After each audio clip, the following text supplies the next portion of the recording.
Hello, and let's have a look at the answers to the test 2 questions. There are 6 questions, with the first starting on cash flow from assets, CFFA.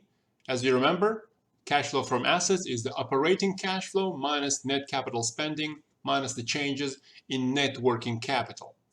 So for this question, you have a range of data including sales revenue, cost of goods, different expenses including administrative expenses and depreciation. There are also interest expenses here.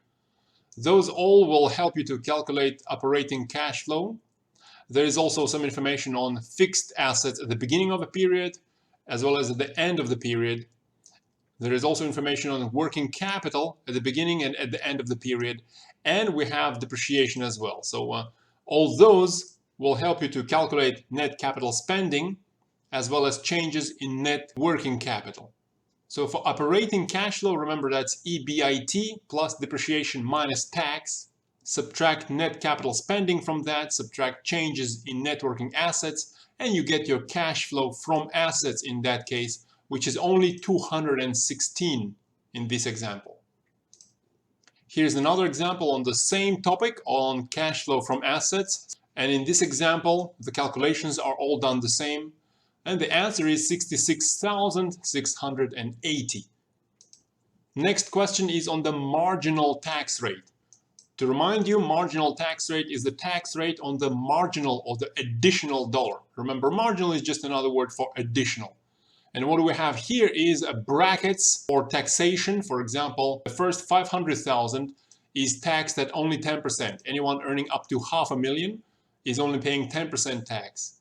Anyone earning between $500,000 and $750,000 on that additional amount within this range pays a 20% tax, and up to $1 million, from $750,000 to $1 million, the tax rate is 20%. Above $1 million, the tax rate is 30%. If the company is earning $980,000, what's the marginal tax rate? So $980,000 puts the company in this bracket with 25% tax rate. If instead the company were to earn $980,001, that additional $1 would be taxed at the tax rate of 25%. That's our marginal tax rate. Next, operating cash flow. Remember, that's EBIT plus depreciation minus taxes. We got our sales revenue, subtract all the costs from that except for interest expense. Don't subtract interest expense, so we get EBIT, earnings before interest and tax. Then add depreciation there, subtract the taxes, and you get your operating cash flow at $9,716. Another example on operating cash flow with different numbers. Again, subtract all the costs from revenue except for interest expense. Calculate EBIT, add depreciation back as it's not an out-of-pocket cost.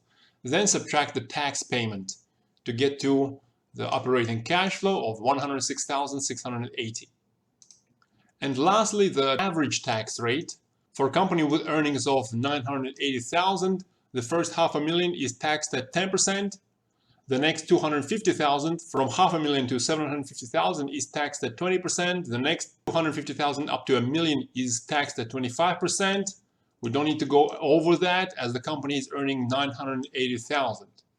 In this case, we need to calculate how much tax is paid in total and divide that by the earnings to get to average tax rate.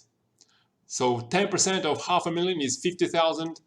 Another 20% of $250,000 is $50,000, plus the remaining part of this $980,000, which is $230,000, is going to be taxed at 25%. Add all of those numbers, divide by the earnings to get the average tax rate of 16.07%.